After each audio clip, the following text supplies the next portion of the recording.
Oi, Thaís, tudo bom? tudo jóia com você? Tudo jóia! Seja muito bem-vinda ao nosso canal, tá? E eu gostaria que a gente começasse, antes da gente começar, você apresentar, falar um pouquinho de você para as pessoas. Tudo bem. Então, acho que a Fernanda já me apresentou um pouquinho, né? Falou como a gente se conheceu num evento da Hexagon, que é uma comunidade de design de interação. Eu sou designer de formação, fiz também mestrado em design, então sou bastante especialista na área. E na minha trajetória eu já trabalhei com negócios dentro do Sebrae, mas venho me especializando mais na área de UX especificamente. E aí eu fundei, por exemplo, o setor de experiência do usuário lá na PUC Minas Virtual, que é de ensino Muito EAD. Depois bacana. continuei trabalhando na área, trabalhei na Simpla, onde eu me especializei mais ainda, principalmente na área de UX Research, que seria uma abordagem, né, dentro do design de experiência do usuário, ainda mais focada nas fases iniciais de pesquisa e de entendimento das necessidades dos usuários. Eu Muito também. bacana. Eu queria que a gente começasse assim, do básico, Thaís. Eu queria que você explicasse para a galera, né, o que seria design. Porque o conceito que as pessoas ainda têm, muito delas, é aquele designer de telas, de cores. Design, na verdade, design thinking é muito mais do que isso. Você conseguiria falar um pouco para gente? Não, perfeito. Acho que sempre que eu vou falar de design para públicos, né, que não necessariamente são muito da área, eu acabo começando falando um pouco sobre o que é design, porque é importante a gente falar isso. Para falar o que é importante a gente falar o que não é, né? Você já começou a Exato. dizer um pouquinho aí que design não é só estilo, não é só bonito, não é só visual, a gente também faz isso, mas não são as únicas habilidades, né? Quando eu vou explicar normalmente o que é design, eu gosto de falar da etimologia da palavra, que o design vem da etimologia da palavra designare, do latim, que significa dar sentido ou dar Sim. significado. Essa etimologia ela mostra para a gente como o design ele é muito mais amplo do que só algo visual, né? Ele está pensando no sentido das coisas, no significado das coisas. A gente também, design, usualmente está muito atrelado à área de projeto, né? Que seria projetar, criar algo, né? E um outro termo que é muito ligado a design, assim, quando a gente fala o que é design, e se ouve muito, é que o designer é um solucionador de problemas. Eu acho esse termo, às vezes, um pouco polêmico por alguns motivos, mas ele é interessante porque ele mostra como o design ele conecta a detecção de um problema a uma oportunidade da criação de uma solução. Então, a gente aqui está falando de design num nível muito, muito, muito, muito mais amplo do que só design visual, né, de marca, essa parte mais tangível, que é o que as pessoas talvez mais conhecem, né? E eu venho percebendo que agora as pessoas estão conhecendo mais e aplicando mais o design em todas as áreas, inclusive na área de TI. Né? Esse termo design thinking, ele já existe há muito tempo ou é agora que as pessoas estão conhecendo mais? Então, o design thinking, dizem, né, as origens, se a gente for pegar a origem dele mesmo, é bastante antiga, tem uma menção nele em artigos, né, desse termo, design thinking, eu acho que, se eu não me engano, desde a década de 60, mas ele ficou mais conhecido a partir da década de 90, quando a gente começou a ter livros, né, bem famosos com esse termo design thinking, que focavam muito em passar o entendimento do que é o design, do que é o modelo mental, o modo de trabalhar do design amplo, mas para pessoas que não são designers. Então, o design E thinking, olha, na verdade, é uma abordagem do design focada para não designers. olha que engraçado. Eu sou analista e eu tive a oportunidade de trabalhar com a designer, né? E eu achei uma experiência incrível. Por quê? Eu percebi que a gente tem algo em comum. Eu queria saber se você concorda com isso. O analista de requisitos, o analista de negócio e também, em partes, o Product Owner, porque nem todo PO é analista, mas muitos analistas podem ser PO. Então, tipo assim, eles conseguem, o foco é no processo, mas nas pessoas, em atender a necessidade da pessoa. Tanto é que o design thinking ele tem aqueles três pilares, não é isso? A empatia, a colaboração e a experimentação. Você poderia falar um pouco disso para gente?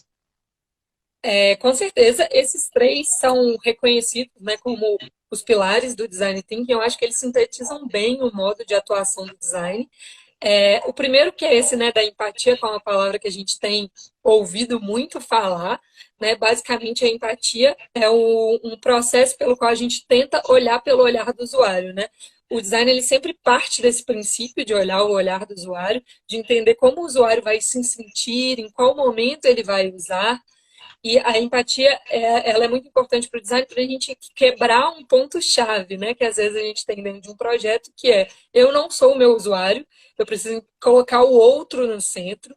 E para isso a gente tem várias técnicas de pesquisa, de escuta também. Além da empatia, a gente tem a colaboração.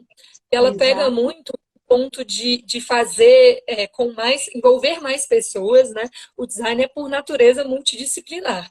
Então a gente precisa da colaboração para envolver outras pessoas dentro do processo e fazê-las colaborarem, né? Acho que isso é muito interessante e isso é muito visto, assim, fica mais tangível quando a gente vê os processos de design cheios de post-it, um tanto de gente trabalhando É, junto na sala, o designer assumindo mais esse papel de facilitador, né, que a gente fala. facilitador. Nas E experiências, pode eu, falar. desculpa, eu acabei não falando do último pilar, que é a Ah, é verdade, experimentação. experimentação. E aí a experimentação, ela pega dois aspectos que eu acho que são muito importantes. O primeiro é do designer ter que trazer para o tangível, para o mundo real e se permitir testar as coisas. Então, a experimentação traz a gente a visão de fazer testes, protótipos, não precisar estar 100% certo o tempo inteiro, porque isso abre espaço para que o design seja realmente inovador, né? Se a gente foca muito em só fazer o que a gente tem 100% de certeza, dificilmente a gente vai inovar. Então, a possibilidade de experimentar, de testar, ela é essencial para o processo. Me fala uma coisa, nas empresas que você já passou, quais tipos de perfis de profissionais que você trabalhou junto? Tipo assim, você já trabalhou no desenvolvimento de algum sistema, né, algum software em que você teve que trabalhar toda a concepção do sistema, ou de repente você dividiu com algum profissional de tecnologia aquela parte inicial na concepção e tipo assim, identificação na descoberta mesmo dos objetivos do produto, né?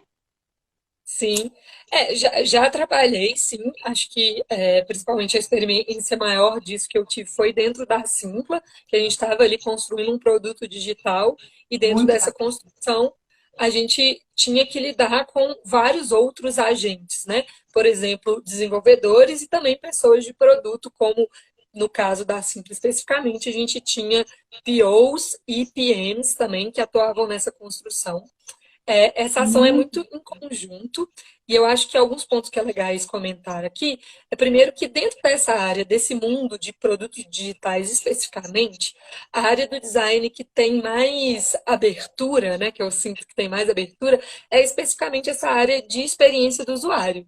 Porque Exato. quando a gente está entendendo, né, a necessidade da experiência do usuário, apesar de experiência do usuário ter um conceito bastante amplo, que eu gosto muito, né, de englobar inclusive o serviço como um todo, acaba que a gente já tem o entendimento das empresas da importância da gente ter um profissional de design ali pensando na experiência do usuário com interface, com um sistema, com uma plataforma digital. E aí a gente tem muita interface, porque a gente precisa criar essa solução juntos, né?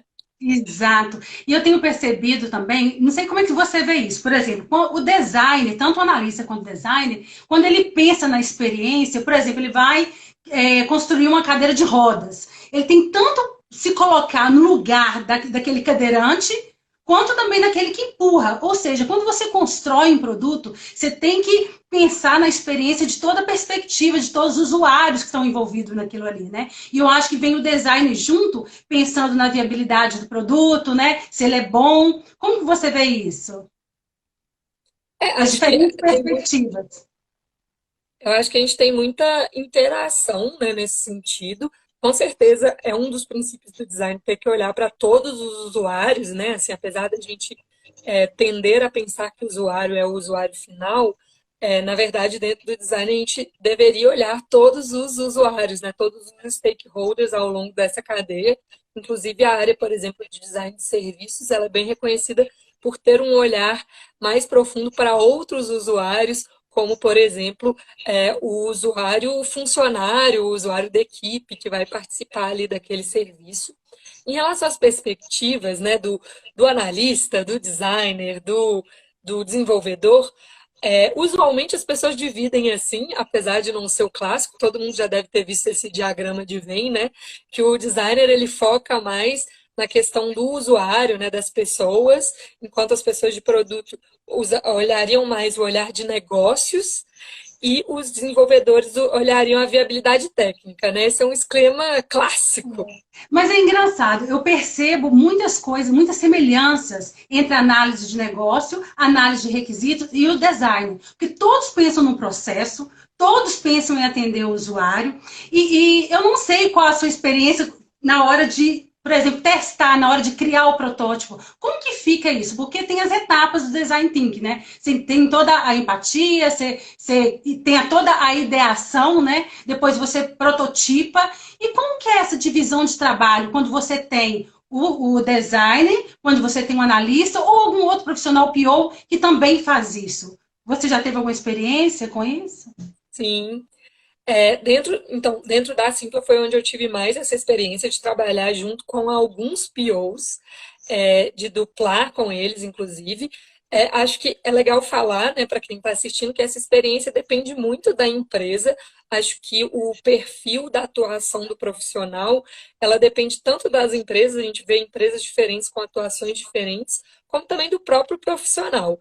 Eu já tive tanto experiência de projetos em que eu e o PO, a gente fazia um processo muito de dupla mesmo, de trabalhar em conjunto, por exemplo, tanto na parte de discovery, de pesquisas iniciais, quanto até na parte de validação, né, de fazer algum teste de usabilidade, por exemplo.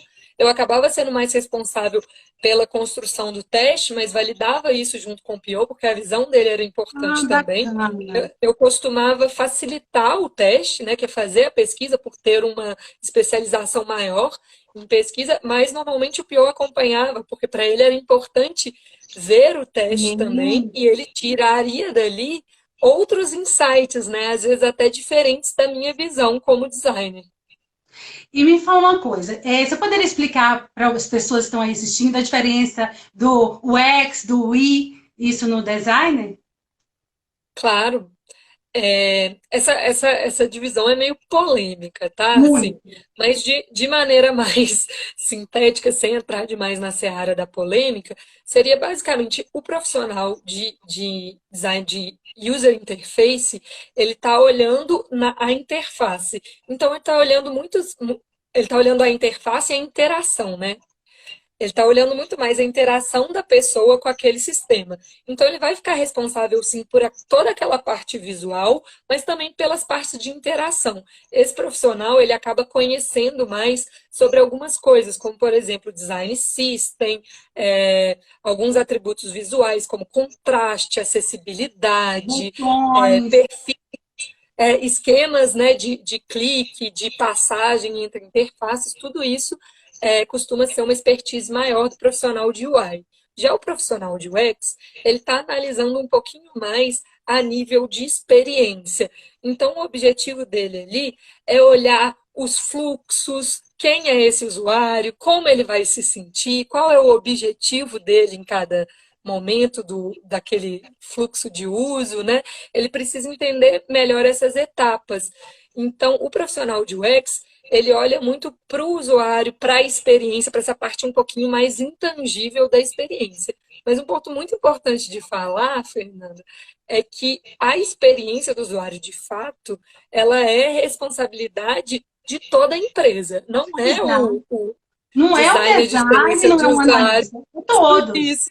Exatamente. E o design de serviços, como que entra aí? Porque agora tem tantos nomes que a gente fica até perdido, né? Design de serviço é o Sim. analista que faz isso, é todo mundo que faz tudo parecido. Como que fica isso?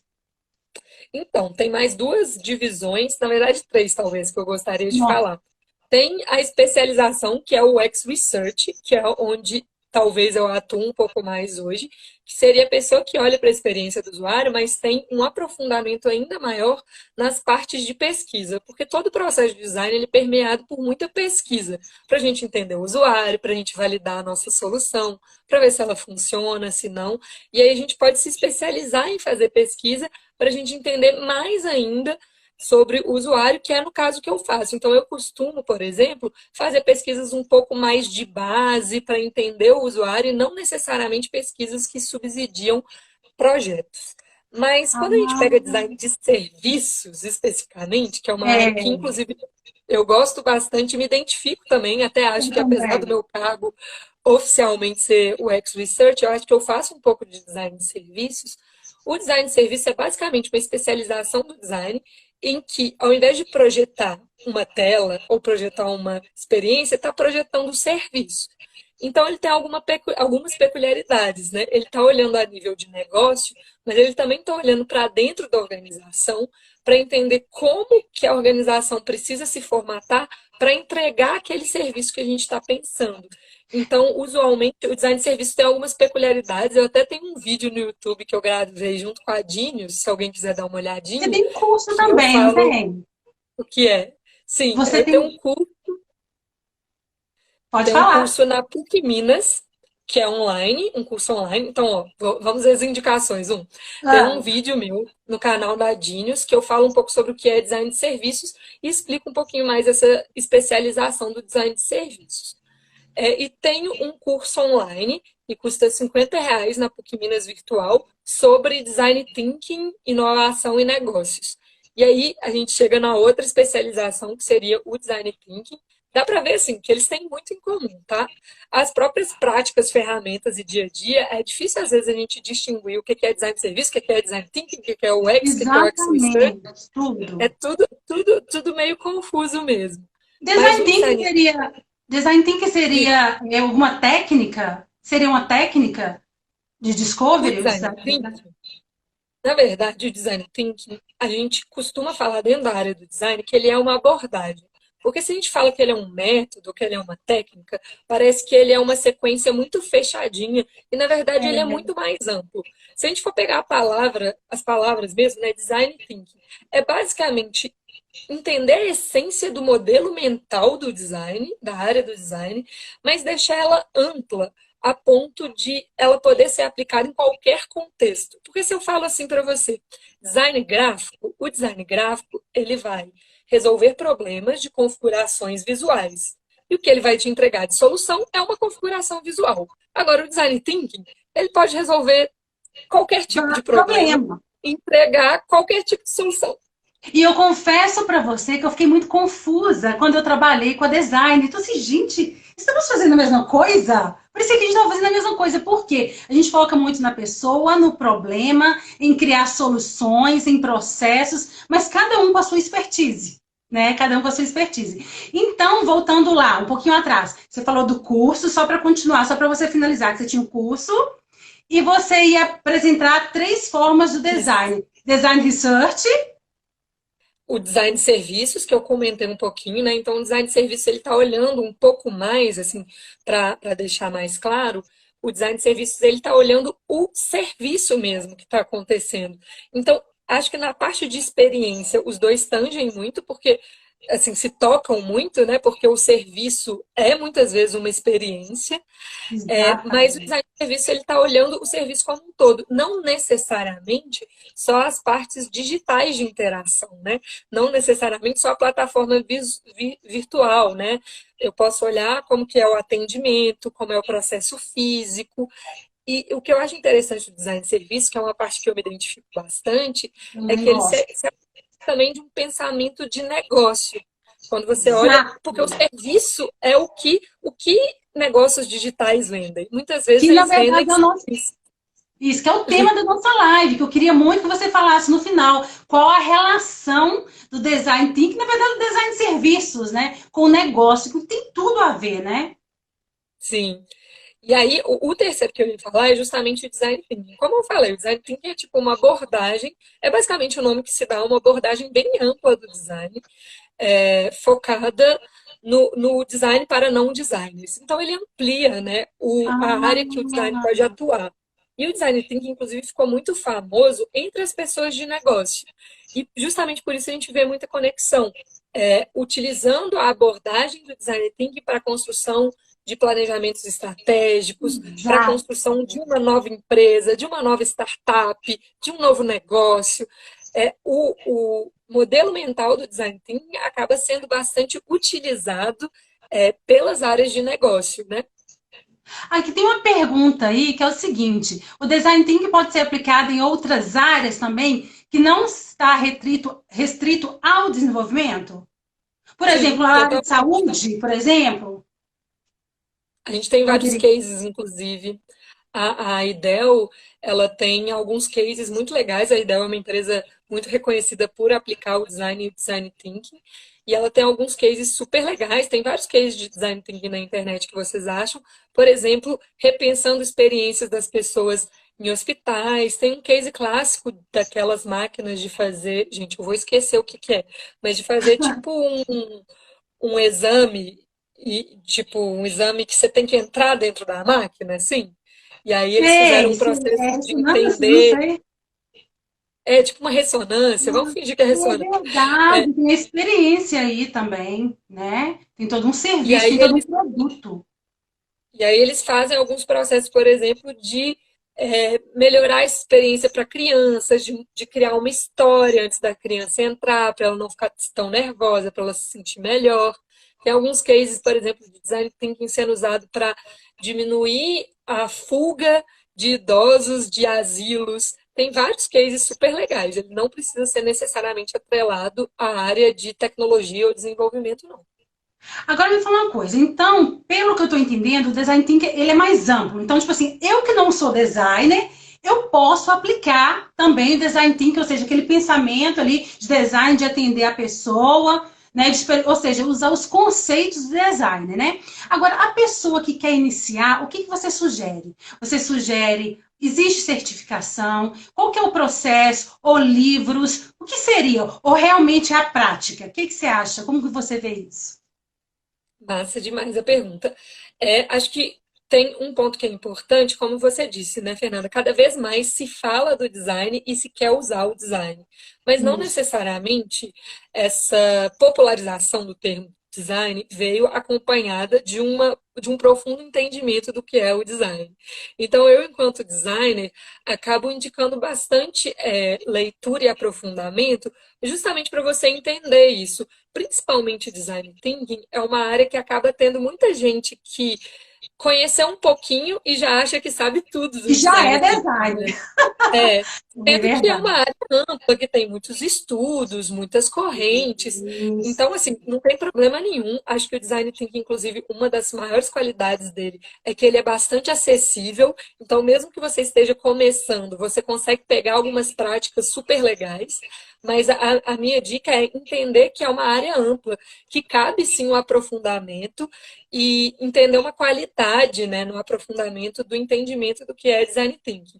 Para isso, a gente tem vários livros, sim, que dá para ler, né? Tem um livro muito famoso sobre o que é o design thinking. Eu gosto muito de um livro que é do Mark Stickendorf, que é o This is Service Design Thinking, porque eu acho que ele traz uma parte boa de explicação do que é, e ele é bem ferramental também, então ajuda um pouco a acalmar os ânimos de quem já quer aplicar.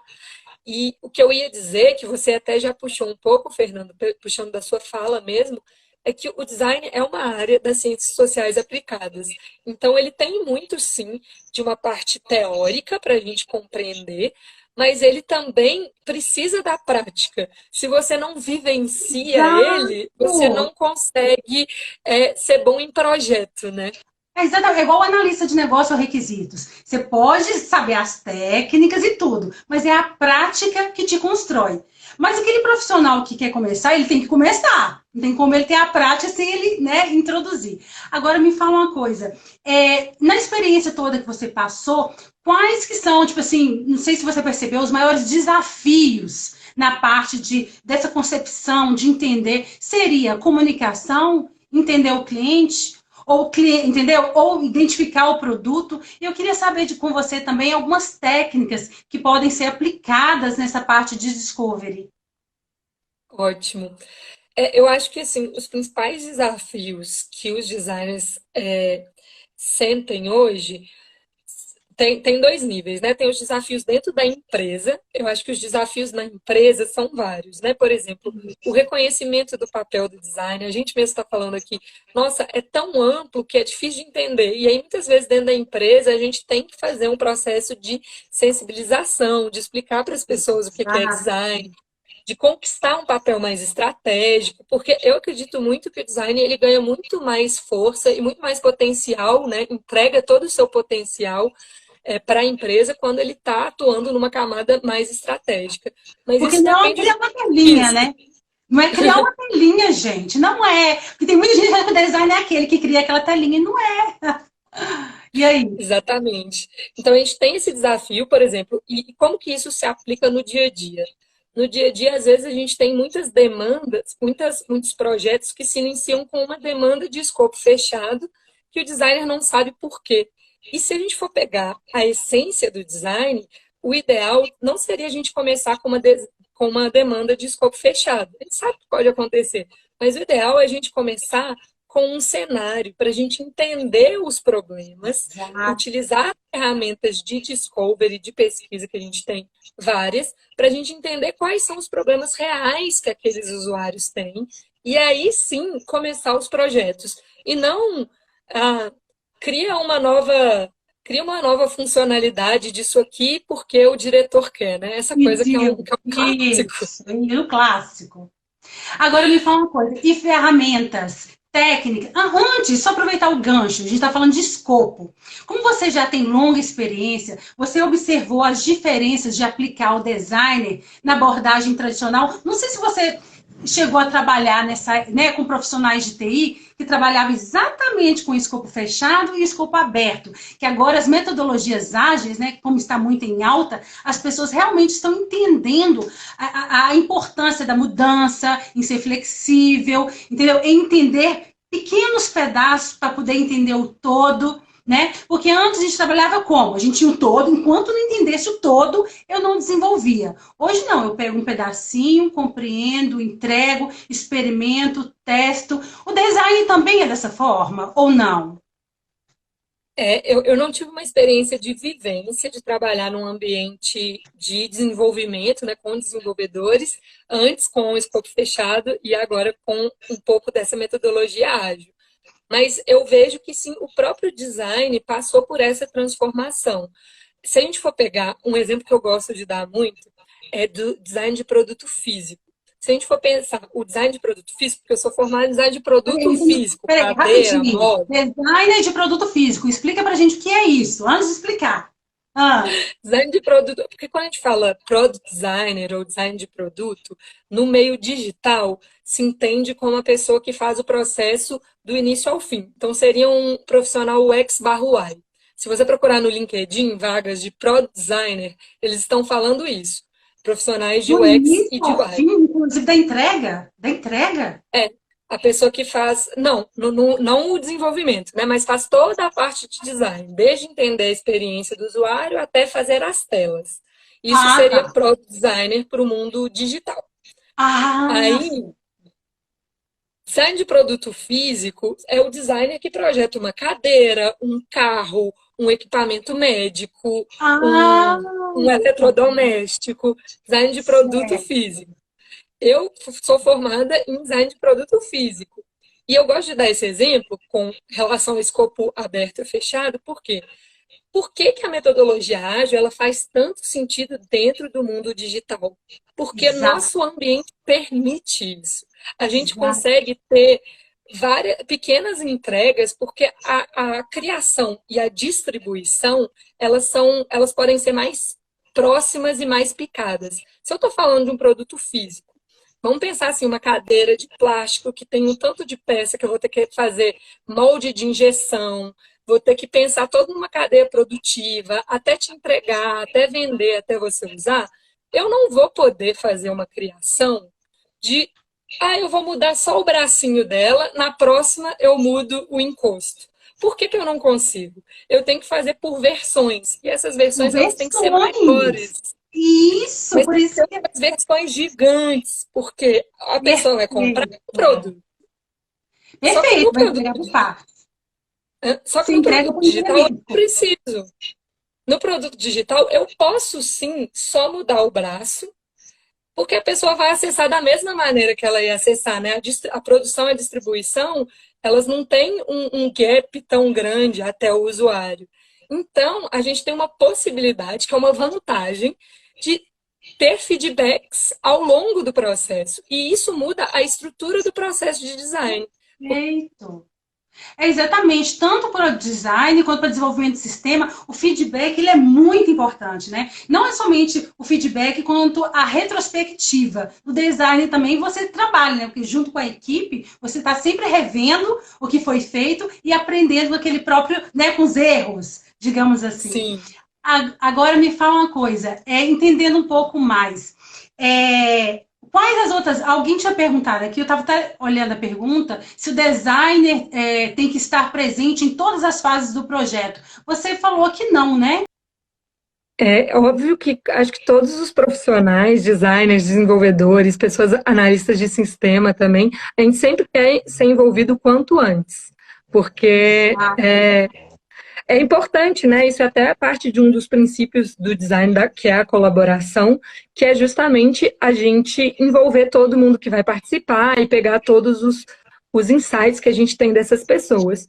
Então, é óbvio que quanto antes puder ser envolvido, melhor. O design, idealmente, ele participa de muitas etapas do projeto, principalmente, assim, o que eu defendo, né, que é a área que eu gosto bastante, design mais estratégico, seria ele ser envolvido desde o começo, né, de quando você começa a delimitar qual é o escopo do projeto, né, o objetivo, a estratégia, e aí ele acompanha bastante do projeto.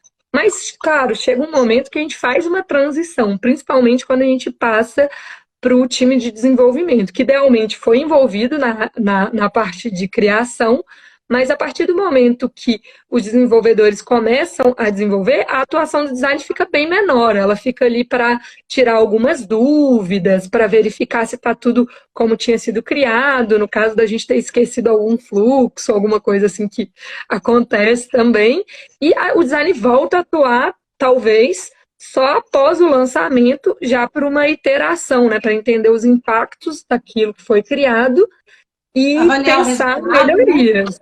Exatamente. E é aquele clássico de convergir, divergir, né? Me fala uma coisa, quais as técnicas que você já conseguiu aplicar nessa etapa? Eu falo assim, na concepção do produto, para poder entender, ou de repente um serviço. Se tem alguma técnica, alguma ferramenta, né, para utilizar. Então, as técnicas e ferramentas são muitas. E aí, por isso, é até um pouquinho difícil de eu conseguir citar todas, assim. Mas, basicamente, se eu for agrupar, design tem várias técnicas de pesquisa para entendimento do problema e das necessidades dos usuários. E aí a gente usa aqueles clássicos: pesquisa survey, entrevista, grupo focal, shadowing, que é seguir a pessoa observação, né? E a gente também analisa dados, e a gente tem muitas fontes de dados quando a gente fala do mundo digital, né? A gente tem dados de uso, a gente pode ter, por exemplo, um heatmap do site, para entender como as pessoas estão fazendo, a gente pode ter gravações de usos reais das pessoas. Então, assim, a gente tem uma fonte infinita de ferramentas e técnicas para entender o comportamento e as necessidades dos usuários, qualitativas, quantitativas. A gente tem também muitas técnicas e ferramentas de síntese de pesquisa. Essas técnicas talvez são as ferramentas mais famosas do design. São técnicas de visualização, de síntese, de direcionamento. E aí estão os famosos canvas, as personas, mapa da jornada do usuário, mapa de empatia, os fluxos, mapa de navegação. Tudo aqui são ferramentas de síntese visual da informação, porque a gente trabalha, né, Fernanda, com muita informação. Exato. E aí Eu tem que ia te lidar com isso perguntar tudo. algum exemplo do UX, na verdade nem do UX, né, do Design Thinking, de repente, aplicado ao Big Data, ou de repente você me fez lembrar aqui da acessibilidade. Como que o design, ou até o UX mesmo, pode ajudar a acessibilidade em sistemas ou produtos? Você teve essa experiência com alguma coisa assim?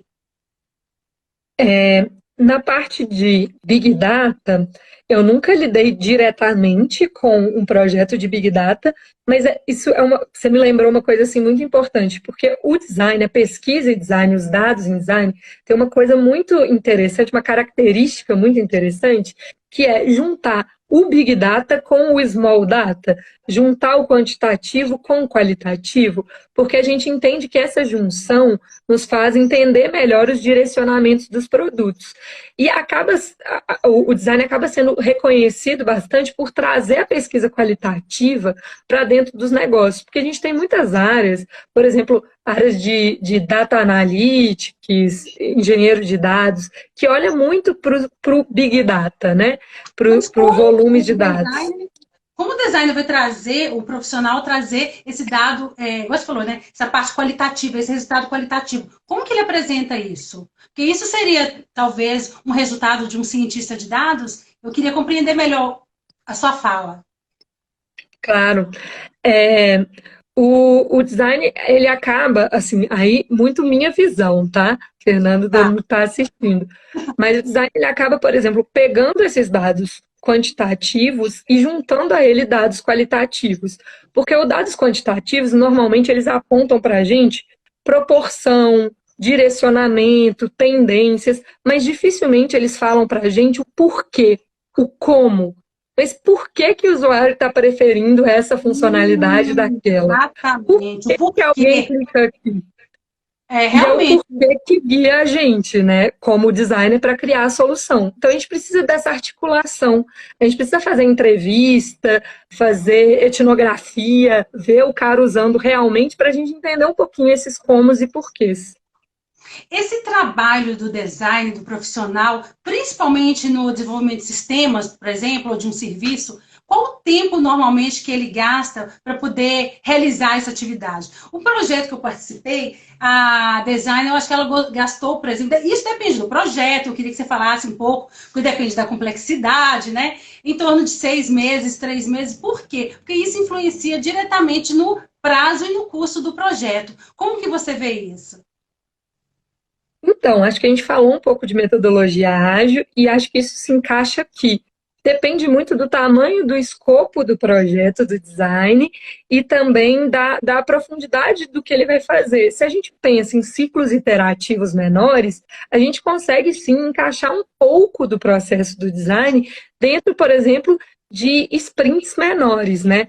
Mas um ponto que é interessante é, temos designers que trabalham sim dentro das sprints, e aí, por exemplo, fazem um processo de entendimento das necessidades, pesquisa, criação e validação ali, às vezes em 2 semanas, um mês. Mas a gente precisa ter também, assim, acho que as empresas cada vez mais têm entendido isso, acaba que a gente precisa ter alguns processos, principalmente de discovery, com um pouco mais de tempo, principalmente quando a gente está falando de grandes novas funcionalidades, né? De Senão a gente não grandes consegue. empresas. Exatamente. Por exemplo, porque você está falando da sprint quando a gente está trabalhando com a equipe pequena, com uma funcionalidade e tal. Mas quando você vai envolver a empresa toda, de repente você tem um serviço de integrar todas as áreas de uma empresa, você pode demandar, né, muito mais tempo para poder resolver isso, né? Sim. Então, E quando a gente tá, está. Desculpa. pode falar. E quando a gente está falando até de processos de entendimento do design que vão dar subsídios para várias funcionalidades, por exemplo, entendimento do usuário, entendimento das necessidades do usuário, a gente pode exigir, por exemplo, que exista um trabalho de pesquisa que não seja tão curto quanto os processos das sprints. Por isso, grandes empresas têm acabado tendo profissionais de design dentro de squads, né, as empresas que se organizam assim, e alguns fora, fazendo processos mais cross-áreas, ops, que é onde eu tenho costumado atuar. Beleza. Então, Thaís, eu queria só para a gente fechar o nosso bate-papo, que na verdade tem 40 minutos que a gente está falando aqui, mas eu queria que você deixasse um recado, eu queria que você, de repente, mostrasse para as pessoas qual que é a influência, né, do Design Thinking, não somente na análise de negócios, como em todas as áreas. Qual a importância, né, de obter um profissional ou, de repente, essas atividades, né, atribuídas ao designer na empresa? Qual a importância disso? Eu sou uma apaixonada pelo design, eu acredito muito, muito no potencial dele de verdade, assim. Eu acho que é muito importante as pessoas entenderem que design tem um impacto nos negócios, sim. Muitas vezes, ainda mais o termo design thinking, que por ser meio buzzword, às vezes ficou até associado a práticas um pouco pejorativas, que não traziam impacto de negócio real. Eu acho que é muito legal quebrar esse entendimento, porque o design traz um resultado, né, de melhores resultados de negócio de fato. Eu acho que esse entendimento também, né, quem está aqui é porque está um pouco interessado, mas de ver o design com esse olhar mais amplo e entender as várias potencialidades que o design tem, que ele não necessariamente vai só deixar algo bonito. Acho que esse é um caminho muito importante. E um último recado que eu gostaria de dar, que é uma bandeira que eu tenho levantado, que é muito importante a gente entender a importância do design, ele atingir mais e mais meios, mas é importante também a gente pensar na qualidade dos processos de design e a gente poder descer um pouquinho. Ô, Thaís, só mais uma pergunta. Quando você falou em qualidade aí, existe alguma forma de avaliar a qualidade, o trabalho do design? Existe algum dono? Ou seja, realmente o trabalho dele está feito, está bom? Existe alguma métrica, alguma estimativa ou não existe isso? A gente tem, assim, a gente tem várias métricas, por exemplo, associadas ao design de experiência do usuário, que são métricas que normalmente as pessoas falam métricas de usabilidade, né? Elas vão depender muito do contexto, mas há algumas clássicas, né? Por exemplo, o tempo de execução de uma tarefa, a quantidade de pessoa que sai ou não de um fluxo, né? Que não finaliza o fluxo.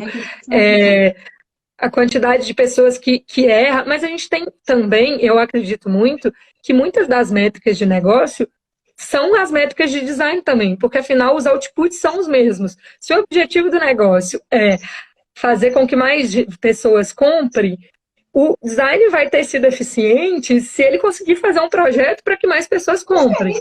Mas tá todo mundo junto no barco. Exatamente. Aí, através da experimentação do teste, que você vai ter realmente a afirmação se deu certo ou não, né? Thaís, eu gostei muito de falar com você, te acho super preparada. Você é professora na PUC, né? Sim. Muito bacana. Então, eu gostaria de te agradecer e em outra oportunidade a gente falar novamente. Pessoal, espero que vocês tenham gostado do nosso bate-papo. Amanhã a gente vai conversar com a Conceição Lourenço sobre o desenvolvimento ágil. E até amanhã, então. Obrigada, viu, Thaís? Foi uma honra falar com você. Tchau, tchau. Tchauzinho, Fernanda. Obrigada. Desculpa qualquer coisa com a internet. Enfim, evento Não, online não. maravilhoso. Ao vivo é assim mesmo. Até mais. Tchau. Tchauzinho.